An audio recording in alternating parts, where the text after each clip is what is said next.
Vous vivez des problèmes avec votre logement et ou votre propriétaire. Vous ne savez plus quoi faire, donc vous demandez conseil. Vous cherchez de l'information et on vous parle de mise en demeure.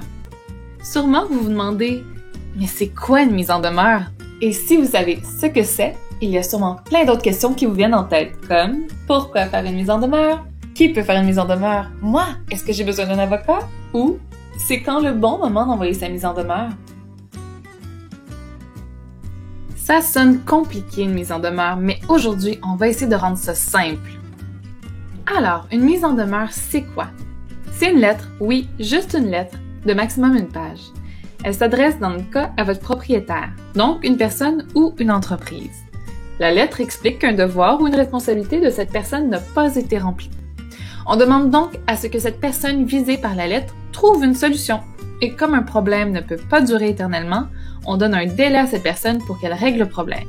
Finalement, on explique que s'il n'y a pas de solution apportée dans les délais, vous pourrez commencer des procédures judiciaires.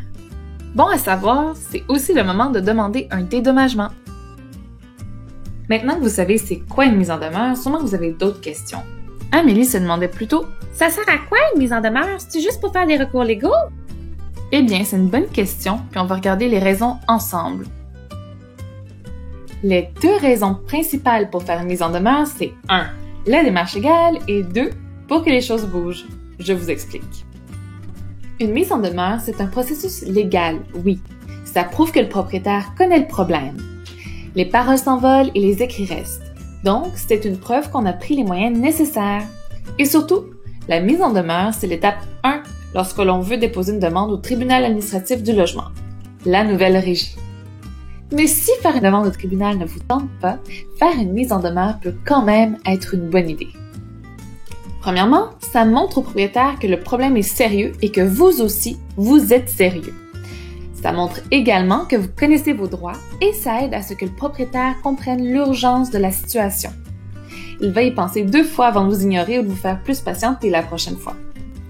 Mais finalement, sachez que la meilleure raison pour faire une mise en demeure, c'est pour se protéger. Oui, se protéger.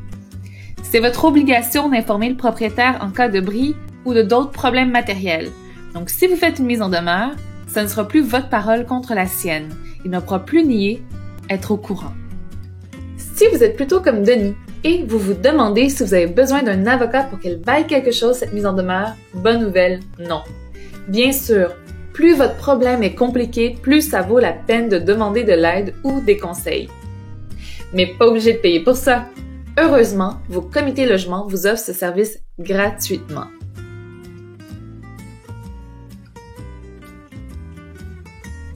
Maintenant que vous savez que vous pouvez faire vous-même votre mise en demeure avec l'aide de vos proches ou de votre comité logement ou encore avec un avocat, voyons ce qu'on doit mettre dedans.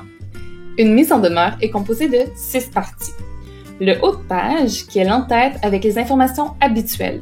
Lieu, date, le nom et l'adresse de la personne visée, l'objet de la lettre, donc ici on met « mise en demeure », et la mention « sous toute réserve » qui est obligatoire lorsque l'on envoie ce type de lettre. Ensuite, petite introduction, ici on explique que nous sommes ou qu'on était locataire et on dit pour combien de temps on l'a été. Après, on va directement énumérer les problèmes. Mais attention! On ne s'éparpille pas, on parle que des problèmes en lien avec notre demande. Dans le paragraphe suivant, on explique ce que nous demandons, quelle solution on souhaite pour ce problème.